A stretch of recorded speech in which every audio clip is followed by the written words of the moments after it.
On the show today, we have guests Soto Shed and Kara Pranikoff. Soto Shed is a lecturer at the Harvard Graduate School of Education whose work centers on curriculum development and teacher training in K-12 history, civics, and social studies. He co-leads the Civics Thinking Project Advancing Innovative Civics Assessment and Curricula. As co-chair of the How People Learn course and instructor in curriculum design, he shapes future educators. Beyond Harvard, Soto Shed consults with school districts, offers professional development for educators, and helps train teachers to use primary sources.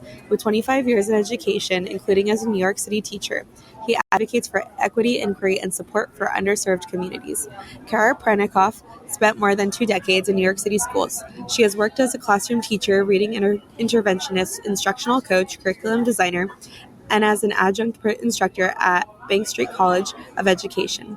As a consultant and coach, she nurtures educators in developing inquiry-based practices in social studies and writing that develop independent student thinking, voice, and a sense of belonging for all members of the community. Get ready for a great episode. I'm educational justice coach Lindsay Lyons, and here on the Time for Teachership podcast, we learn how to inspire educational innovation for racial and gender justice, design curricula grounded in student voice, and build capacity for shared leadership. I'm a former teacher leader turned instructional coach. I'm striving to live a life full of learning, running, baking, traveling, and parenting because we can be rockstar educators and be full human beings. If you're a principal, assistant superintendent, curriculum director, instructional coach, or teacher who enjoys nerding out about co-created curriculum with students, I made this show for you. Here we go. Welcome to another episode of the Time for Teachership podcast. Today, I have my amazing, adored colleagues, Dr. Soto Shed and Kara Pranikoff here to talk to you about something that I think is coming up a lot for us all in all of the communities that we coach and work in and with, which is how to enter a conversation about ICE in this time. We're airing this on April 7th. We're recording this on February 20th, 2026. So just want to contextualize that piece for everyone. But really, we're kind of thinking about where we are in time. And I'll set the stage here with some factual context. And then kind of what do we do to respond to this time in partnership with fellow educators and thinking about the youth in our spaces, whether that's families or teachers. So let's get into the context. So at least 32 people have died in ICE detention facilities in the year 2025. 6 people have died interacting with ICE agents in 2026. And in early 2026, ICE arrested 3,000 people over 6 weeks in Minnesota.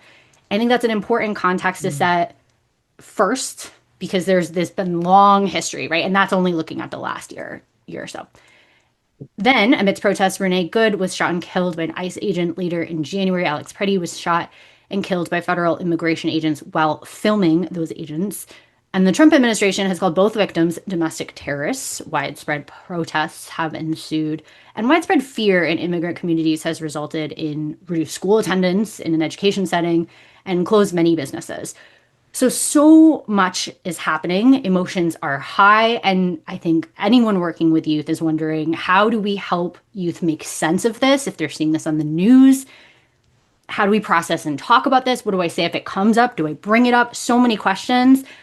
And one of the big questions that we've gotten from educators is, how do we do this without further traumatizing students? This is already a hard thing. And how do we do this in a thoughtful way? So with that, we have developed kind of a framework for social studies, instruction, and pedagogy generally. Kara, can you talk us through kind of the why behind the framework and how it connects to this moment? Yeah, so thank you, Lindsay. I'm so happy to be here with you and Eric talking today. In many of our conversations, again, trying to figure out the best way to address what's happening in current times with students and with families, we were looking for a way to both honor the range of natural responses that students were going to have and then also broaden their responses. So we thought about a framework that really centered kind of the student experience. It's the think, feel, and do framework. So it's composed of kind of 3 different questions. So students, when they're brought to a current event or a high emotion topic, some students are going to respond by thinking about, what do I think? So they're going to be curious. They're going to want some more information. They're going to really delve into the desire for more content and some criticality. Some students are naturally going to respond by thinking about how they feel. These are the students who really connect with their identities, connect with the emotions, and lead kind of with empathy, sometimes even with joy. And then some students are going to be thinking about, what can I do? They're going to be called to action. How can they respond? What are the skills that they can develop to respond? So in the creation of this framework, the think, feel, and do framework, we were really looking for a way that teachers could respond or support their students in responding in a range of ways, and also kind of deepen their response to the issues that come into the classroom. Thank you for that overview. And Eric, what advice would you give us as we're thinking about all that stuff? Like, what's on your mind? Well, the first is I'd love to, ping back and maybe a follow-up to you, Lindsay. You talk about, how do we sort of address this with our students without, further potentially traumatizing students. I'm curious if you could like maybe unpack for us in the audience, like, what do you mean when you say traumatize students? I so appreciate that question, and I'll definitely open it up too. I'd love to hear what all of your thoughts are. Not sure exactly what each individual teacher who has asked a version of this question has meant, but what I interpret it to mean is really like, how do we engage and not avoid hard, like what I would call high emotion topics in the classroom? And particularly, I'm thinking for students who are, deeply feeling, for students whose backgrounds and experiences might be connected to whatever we're talking about, right? Like recognizing the opportunity for them to either step away, giving some space for just like the human response to not be so overwhelming that now I can't function. I'm feeling like I'm debilitated for the day, like I'm down and out. And so what's the way we engage in kind of that optimal zone of emotional engagement where I can feel discomfort, but I am not so uncomfortable that I am like unable to function.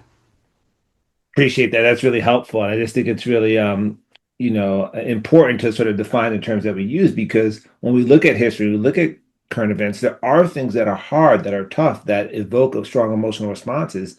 And those are things that we want to engage in responsibly as a teacher. And at the same time, there are real sort of trauma and impacts that we really want to avoid in our classrooms. And so I think that distinction you made is really helpful. And boy, there's so much we could say, but maybe let me just jump in with a couple of points. And, I'd love to just be in dialogue with y'all. And so when we think about like, how do we address this, I'm going to name two things that I think are particularly useful to think about, particularly when we think about our framework. So from the think part of our framework, we highlight curiosity and criticality, which I think are really high leverage. But I would lift up content here, which is often the least sort of sexy and maybe appealing, but I think it could be really, really important, because what content knowledge does is it provides context and explanatory power. And as Kara mentioned, kids are going to be curious, like what's going on, right? And some way we sort of help sort of meet that curiosity or engage with that curiosity is through content, is through explaining, like, here are some facts, here are some backgrounds. So when we think about, ICE and our current sort of moment right now, I really think it's important to take sort of a broad sort of 40-year view of the history of sort of asylum, of the history of immigration, or the more recent history of immigration. And that can really lay some fundamental content that can demystify what's happening, that can provide some context and some explanatory power, and that could really help young people begin to make sense and potentially take a stance or think through deeper or begin to engage with some of the feelings. So I think content is really important. And then I'll just lift this up, and then, Cara, Lindsay, maybe you want to riff on. I think values are really important, because I think values are kind of a nice sort of, they sit in between, I think, both feelings and thinking, right? It's like, what do I hold to be really important? Some fundamental values. And I think through lifting up values, it's a way to begin to understand and explain certain policies and the impact of those policies and how we want to judge those through something that is, I think, on one hand, could be a bit cerebral in sort of these values with these specific definitions, but on the other hand, gets at the heart about what do I feel and what I believe to be true. So I think content and values are an important place to begin to start. I love that. Thank you so much. Kara, do you have thoughts at the moment? I was just going to say that I'm so glad that you started with content, Eric, because I think one of the challenges of our current day is that students come in with a range of content.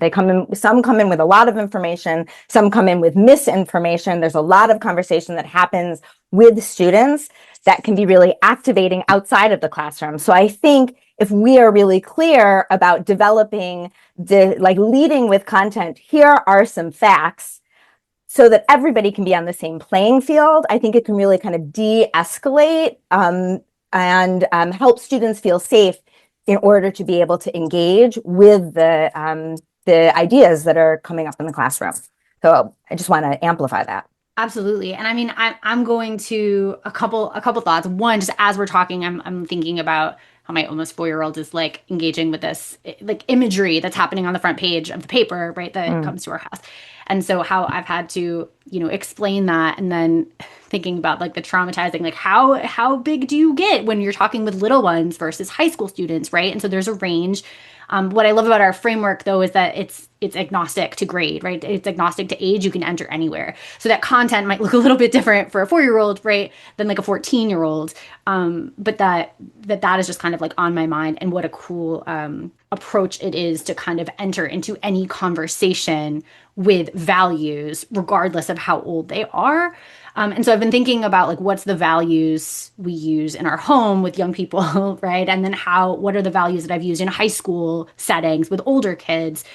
And so like one of the things that we've talked about with a lot of current events is like, are people more important than money, right? And like who's making, like we believe people are more important than money, right? And so like what are kind of, in this case, it's not money, but it might be like a larger systemic like power, which is a little more maybe difficult to understand as a 4-year-old, but more high school. I think about the idea of safety being really present here, right? And so my initial thought was like, what's the value tension, safety and what? But I think even before that, you unpack safety for whom, right? So it's like, oh, I want to feel safe. So maybe I am like very, I want like strong borders, I'm air quoting here for folks who are listening. And this idea of safety, like, well, who gets to feel safe then? And who is safety for, right, in that scenario? And so I think there's some like unpacking around values that could come up once we surface them. I'll stop there. I want to know what you all are thinking. I think it's great. I really appreciate how you unpacked some values. And if you want to like look at, I think, immigration policy from the broadest perspective, maybe the values start around is fairness, right? And it's like, what does it mean to treat people fairly? Who gets treated fair? And I think there's just a lot that you can begin to do with just the concept of fairness, and then get into some of the more minutiae that's around like, temporary protected status and how that was removed. And I think you can go both big picture around immigration policy and enforcement, as well as some more of the important policies that are having real implications under the lens of fairness. I want to just name two things. First, Lindsay, you mentioned that one of the reasons that we really have enjoyed playing with this framework is that it is kind of grade agnostic. I also think the nice thing about this framework is that it is applicable not only in every grade, but in every situation, right? So right now we're talking about ICE, but something else will come up. And this framework just provides a steady way to engage with events that are happening. And I know that as parents and as educators, we know we want to talk about hard things, and sometimes we wonder, well, what's the best way, right? So this framework really allows us to develop some muscles, and our young people to develop some muscles, some ways into these conversations, and into listening to other folks' responses. In this situation, when we're thinking about ICE, I think it's interesting also to think about what can I do and what are people doing? And I think there's an interesting range there to look at, what are protests? Who is protesting? What do those protests look like? Are the protests peaceful? Are they not peaceful? Who's helping support the protesters? Who's bringing food? Who's bringing warm coffee? Who's teaching students who are not feeling safe going to school? And so I think that this moment in time, it can also allow us to show our young people kind of the range of ways that people can support moving forward towards good, towards safety for all, even in hard times, that it really takes all of us in a variety of ways. And I think young people can see that. I love that you brought it there. I was also thinking about, there's research somewhere that a colleague, when I was teaching, and I was teaching about all these hard things, right? And she was like, I just want to let you know very kindly that the research says, kids who learn about all this hard stuff and current events and all this oppression that's happening and have even just a very small recognition that there are people who are against this oppression and fighting back, they are just like so much better off than all the people who just learn the oppression and don't learn about the resistance. And so that's such a great point. And I think about what that makes me think of is, yes, the range and the focus on the civic action. And I also think about the kid who's not quite there yet and entering in a different space, and they're kind of stuck in the field, or not stuck in the field, but they're entering in the field. And so I'm thinking now of a teacher who is designing a lesson or who's facilitating a class conversation, maybe that bubbled up. And we have these various entry points, which I think the framework enables. But what considerations do you think a teacher should have when we have some kids who are like, yes, like I went to a protest immediately with my family, or I want to go do something right now. And then we have other kids who are in this other kind of state phase or parts of this three-pronged framework. How do you design for that? Or like, what considerations should you have, or maybe language to provide to teachers to deal with that situation? So I think that's such an interesting question, Lindsay. And it makes me think about the Courageous Conversations Compass introduced by Glenn Singleton. And so Glenn Singleton introduced a compass that kind of introduced ways people respond when they're talking predominantly about race. And here, one of the things that is strong about that is the recognition that all of the ways that we respond are okay. It can help us understand why somebody might have a really large feeling that kind of stops them. They might get stuck in that feeling, while somebody else might jump up and say, we've got to make policy changes right now. Right. So I think, to take it back to the think, feel, and do framework, I think in the classroom, the first thing the framework does is it typifies or normalizes the fact that all of us can hear the same information and have a variety, kind of a spectrum of responses, and they are all okay.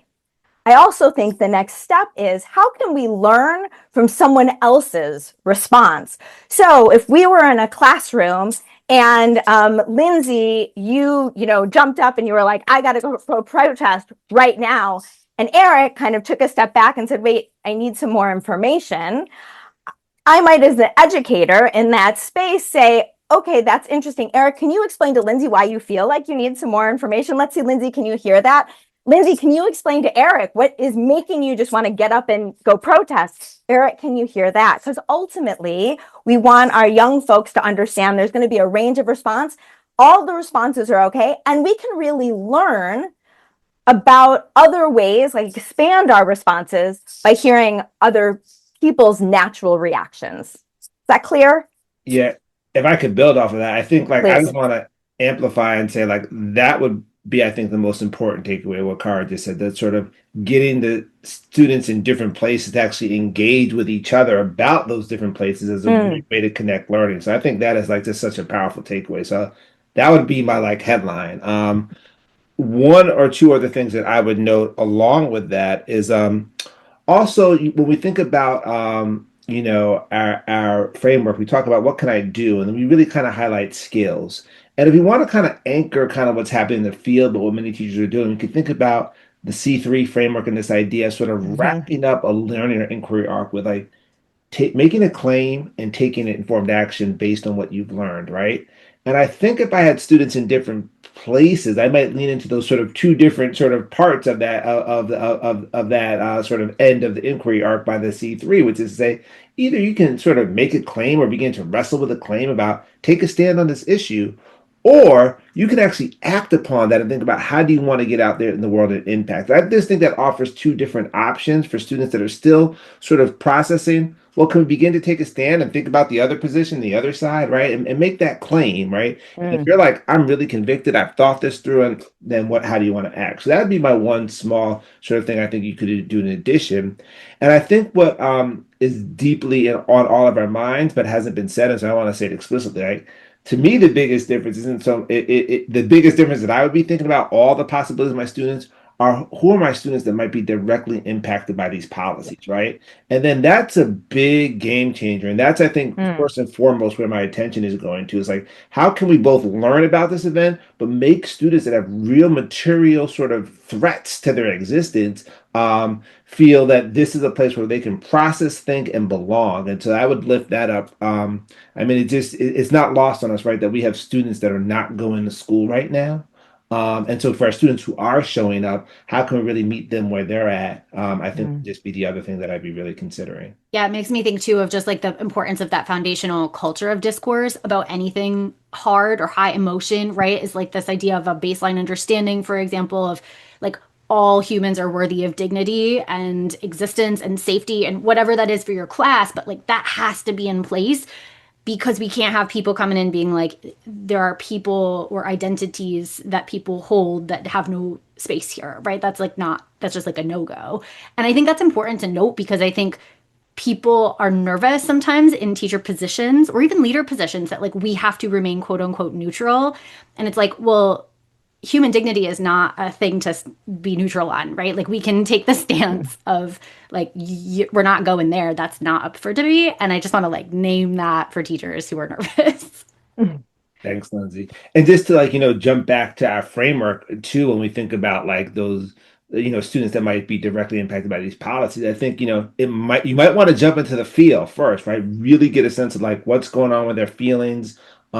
Recognizing that students, regardless of their impact, could have all sorts of strong feelings, but really important with folks that have like sort of real material threats in their lives to just do the check-in around the feeling piece first, some processing and metabolizing, getting back to this idea of not further traumatizing students. So giving a place for this to come to the surface, to work with this, and then move into the think, right? And some of that more or the skill piece. Whereas if, I feel students aren't going to be as directly impacted, I might feel like, hey, a good entry point might be to build up. Let's start with the content knowledge piece, right? And so that's just one of the many considerations for teachers. Hi, this is Leah popping in to share the free resource for this episode, Think, Feel, Do cards. You can find it at the blog post for this episode, www.lindsaybethlyan.com/blog/252. Now back to the show. I also am thinking now, Eric, about where you started with this idea of content, because I think when I think about this issue and our youngest students, our elementary school students, when they see a 5-year-old, detained, they do come in without understanding, but they know what a little child looks like, right? And so I think about the content of explaining how and why that happened and explaining who are the helpers in your community, who can you look to right here, to your point, Lindsay, that we always want to make sure that our students feel safe and feel like protected, right? And so we've got to understand where our students are entering, and that the fears are real and present. Absolutely. I'm thinking this is maybe a drastic shift now, but I'm thinking about earlier in the conversation, Kara, you mentioned joy as you were explaining the framework, and you were saying, maybe joy comes in for some people. That took me in a variety of directions mentally. And so I could remember a moment in the 2016 Trump election, for example, where I had one student in the class who was excited that he won, and a lot of other students who were actively sobbing and fearful. And so there's like that dynamic when it comes to joy. In our framework, I think about like also joy as artistic expression, which makes me think of like Bad Bunny's Super Bowl halftime show and like how that was so connected to all of this, right? And so political, but expressed through joy, through dance and like critical joy. I don't know if that's a phrase, but you know what I mean? Like there was both, the critique and then there's both the presence of joy so as not to be extinguished amidst the oppression. Like I think there's something there. And I think sometimes I mean, the classic, like, people who are so uncomfortable they laugh at funerals, right? Or something like that. There's like these emotions that bubble up in these high emotion scenarios. So whether someone is laughing because they're nervous or joyful because they have a difference of opinion or trying to find that joy so that oppression doesn't crush them, right? Like, I think there's sometimes questions around joy and expressions of joy and seeking joy in moments like these that can be such a conundrum for teachers. Any advice here? I'm so glad you brought it back there, because as I was explaining the framework, I know that joy is one of them. And I was thinking, it came out of my mouth almost before I could think about it in this context. That said, I do think in this context, there's something that is, maybe I wouldn't use the joy word, but maybe I would use the word like affirming. I think there is something affirming to having a group of people stand together in resistance, right? So I think that you can look at some of the protests that are happening or some of the resilience that's happening and find some affirmation or some joy in the human spirit of coming together, right? Or, you brought up Bad Bunny. We could also think about other artists who are having a response to these policies and to what's been happening in our nation. And we could think about how they are channeling their creative expression in a way that kind of affirms their humanity, which is joyful or affirming. Do you know what I mean? Like, I think that we can think about that word in a variety of ways. But I think that fundamentally, when we come together, even as we're protesting something awful, there is something that feels we're supposed to be in community working together, right? And so I think that taps into that affirmation or joy bit of humanity. Again, Kara, I think that's a great point. So I want to headline that and also offer up, the idea of also finding joy during oppressive times or oppressive moments, right? We can't look at enslavement and say that there was no joy for folks who were enslaved, right? That just is denying their humanity and denying their existence and denying the record, right? Like people do. So how do you hold both is really hard. But at the same time, I think, when we're going to talk about ICE and we're going to talk about immigration policy, you're going to see a lot of the negative and a lot of the oppression, right? So there are also moments to say, let's take a total look at this. And what are the examples? What are the stories, And I can just say, as a small aside, that I was at the gas station a couple nights ago in Massachusetts, it was freezing cold. And I saw a family kind of walk by the gas station. It looked to be like a husband and wife and maybe a 10-year-old child. This is like 10 o'clock at night. And this is not like a place where you walk. This is driving, right? And immediately, like, my heart goes out to this family. I'm trying to figure out that they have a big thing of luggage. And I'm trying to think, like, what can I do? And what I notice is that the boy seems to be playing. This little 10-year-old seems to be playing with the cart with the luggage and kind of jumping back and forth and like it's kind of like boisterous from afar. And so on one hand, I had this like heavy moment of this family, and then the other, talk about resilience, talk about humanity, seeing this young boy in this moment feeling that way. And so I don't want to make any light of the situation, but I just want to acknowledge that people experience joy. That's part of being human, to humanize folks and really get into stories and see examples. I think is just a powerful complement to the very necessary attention to both the oppression and the resistance. You're making me, I love, Eric, you always bring it back to like some really good, amazing example. Thank you for that. And you're making me think of Goldie Muhammad's work, which we like intentionally thought of when we thought of like criticality and joy in our framework.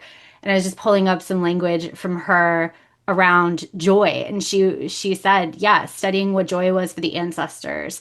Happiness is more immediate, but joy is long-term. It's sustainable. Joy is what you have when adversity continues to strike and you retain your happiness. Defined as wellness, healing, abolition, working toward a better humanity for all, beauty, aesthetics we recognize in ourselves and within humanity. Kara, to your point, it's centering love and music and art in our learning experiences and our children's voices. It's a collective. It is wide.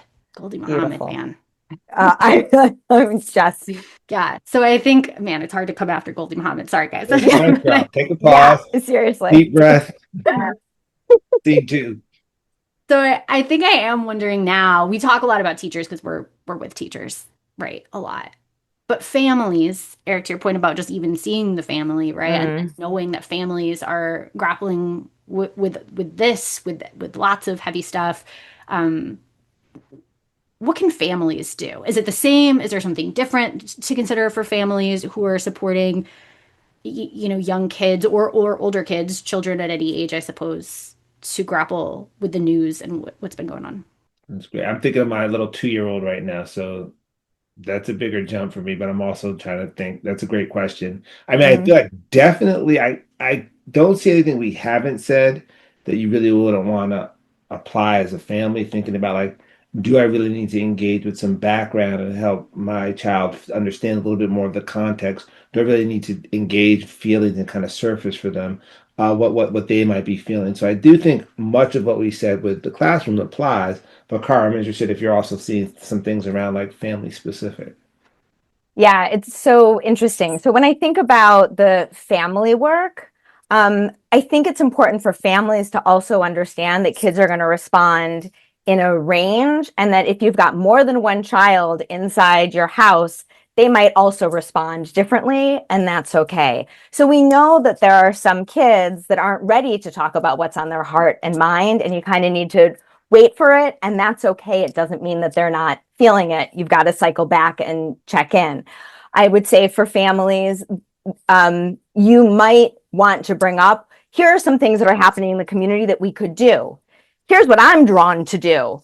Do you want to come do that thing with me? Whatever it is, whether it's protest, whether it's whatever it might be. But I think that we can act as role models. And I also think as with families, I think we can be clear with our young folk about how this is settling for us. I think you can say to your child, whatever their age is, I am really feeling concerned, or I really had a hard time sleeping last night because I saw this image or I listened to this recording, and it was hard for me to get out of my head, right? And this is how I'm processing. This is how I'm caretaking. I'm wondering how you're feeling, right? So I think that, I guess, two things. There's going to be a range of responses, even if you're in the same house. And I think you want to be clear about having your own chance as a parent to respond, and then figure out how to talk to your kid, but be honest about where you might fall, right? Or do you need more information? How are you feeling? Is there something that you are looking to do? Yeah, I think if I could maybe add, maybe slightly older, children, Yeah. 10, 12, and into the teen years, in schools, we talk a lot about media literacy. And I think a unique role that the household can play is media habits, right? Particularly now that the Yes. media has become so just, bifurcated and kids have access. And it does intersect with what we mean in terms of media literacy, in terms of like, how are you being critical of of what you're consuming? But let's take a step back and ask, what are you consuming, right? And I can think back in my household, there's two things that I could tell you: that every morning my dad listened to 1010 Wiz. You give us 22 minutes, we'll give you the world. Anytime I got up early, he was in the kitchen with a little radio listening to that. And that he always got the Sunday paper, the New York Times and the Daily News. And so while my dad never sat me down and said, son, it's very important that you become informed, guess what I do every morning? I listen to NPR. Guess what I do every weekend? I read the New York Digital Times, right? And so in this, increasingly broadening landscape, and it doesn't have to be traditional media, but an increasingly broadened landscape, is there one or two ways you can kind of share with the young people in your household? Hey, here's the thing that I'm reading. Maybe check it out, or just even just sharing what you do as an example, as a model, to say that there's all the stuff I'm seeing on my little social media feed, but then there's also this resource that I sit down with and digest, and it puts it in context. And so I think those examples and that modeling of sort of media consumption and the habits that you have in terms of consuming, I think could be really also beneficial. I love both of those answers, and it makes me think about school family partnership and communication, right? That is two-way. And so my initial thought is like all those things you just said, like somebody type those up and put them in a little template letter to go home to families, right? Is like, I think what Kara, you and I have tried for grading conversations is like, here's how you support at home, like a shift in how to grade, right? Like, I think you could do that here easily, or with any current event. Here's how you support at home. Here's how you think, feel, do at home. And I think if you just had a few bullet points to give some guidance, and it's not instruction, but I think it's like an offering, right? An invitation for families. I think families, I, as a family member, would feel personally like invited in and supported, rather than feeling like I was being given homework. And so I like that idea that, there's so many ways that you can support. So thank you all for those. Any other advice you'd give for that school family partnership or communication around talking about these things in a classroom from the teacher point of view, communicating to families? I would just say that I think that communication is essential. And I think the only thing that I would add is, as a teacher, I might say, here's the content that I was shared, and here are some of the ways that your students responded. Because I think sometimes families can't imagine what those conversations look like in any grade. And we want them to understand that they're happening in a way that is supportive to students and in content that is bite-sized for students to understand. And so I think that can help families, and it can also serve, kind of to your point, Eric, of a model of how we explain to our students where we're gathering our information, what media we're showing or not showing, and that it's important to be talking about what's happening in the world. But I think parents like to see, or families like to see, kind of what content was shared. Yeah, and the only other thing I'll add, and I think it might be a little bit of nuance and just a reason to give pause, but I think it's worth mentioning, right? To say that, what happens when, the families that we're working with as educators might feel differently around the current events that we're talking about, right? And so one thing I like to lift up is I believe the statistic is 54% of voters in the 2024 presidential election were broadly in support of mass deportation. Not quite understanding what the policy would look like once it took intact, but when you given that sort of that policy question, it's 54%. So it's both, both sides of the political spectrum. And so with that being said, I think what you can do when you're also thinking about that community, that family and school partnership, is really kind of lean into the values and the content piece, right? And so even when there's might be some different views on the policy, if we are talking about values around dignity and what we're trying to do in humanity, and we are talking about content in terms of understanding policies, I think that could be a nice sort of way to bridge if you're dealing with different views, right? Again, teachers know their communities, they know their families, and so you can obviously curate to the audience that you have. But there are a lot of teachers out there that have audiences where there might be some differences in opinion there, and so I think really leaning into both content and values can be really powerful there. Great idea, and it's also making me think of the importance and possibility of hosting family conversations too in evenings or something, right? Love that. All right, last question in our final minute. We'll do a speed lightning round. We talked about a lot of things. What is one thing that a listener or audience member could do today? All right, I'm going to go with one. And it's kind of, I'm cheating here because I wanted to get this in somehow, but I really think you could do it. And I think it would be, if you're thinking about, supporting young people thinking through ICE, thinking through immigration policy, how do you do this with this framework where we're talking about think, feel, and do? I would encourage you to purchase and read the book, Everyone Who Is Gone Is Here by Jonathan Blitzer. It is a powerful account of the sort of U.S. foreign policy, the history of immigration policy, and it's done through, powerful vignettes of about 5 or 6 people. And I mean, it will have you thinking and understanding content and broad notions of policy. It will have you really like sort of identifying and feeling people that are in these experiences. You will see people reacting, taking action, everything ranging from being in protests with gunfire and shootouts to offering mental health services to people in their community. It is just a powerful and profound sort of take on sort of how we got here. And I highly recommend educators, parents reading that, build out your own knowledge, but that is something you can definitely share with the young people that you work with and or live with. I love that, Eric. It's immediately added to my TBR pile. So thank you. Always good.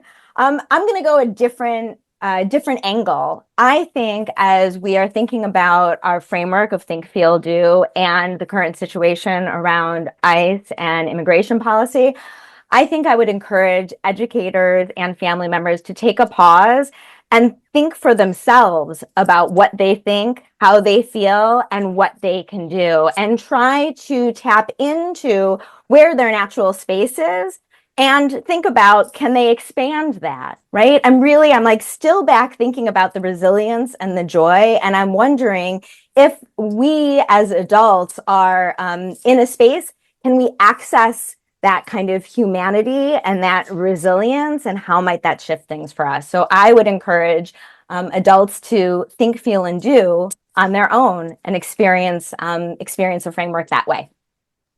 I love it. I would add that we will link this, but people can download our framework along with some key questions that you can just have, like print it out or keep it on your computer and have to be able to consult while you are reflecting or while you're supporting your child to reflect or your student to reflect.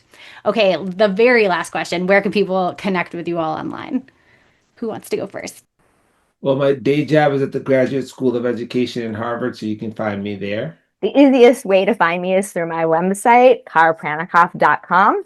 Awesome. Kara and Eric, thank you both. Really just inspiring to think about that amidst hard times, there are people doing this good work, and that like resilience and joy and critical thinking and collective action are possible. And I would argue probable, because we have such great educators and family members in the world with our young people, and our young people themselves are amazing.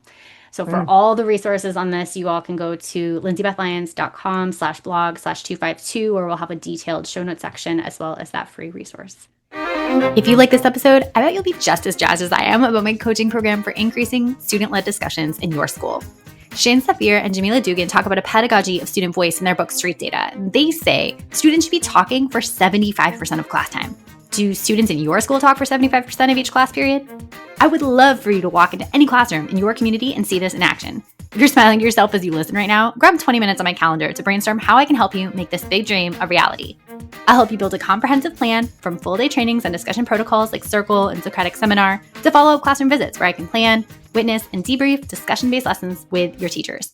Sign up for a nerdy, no strings attached brainstorm call at lindsay-lyons.com/contact. Until next time, leaders, think big, act brave, and be your best self.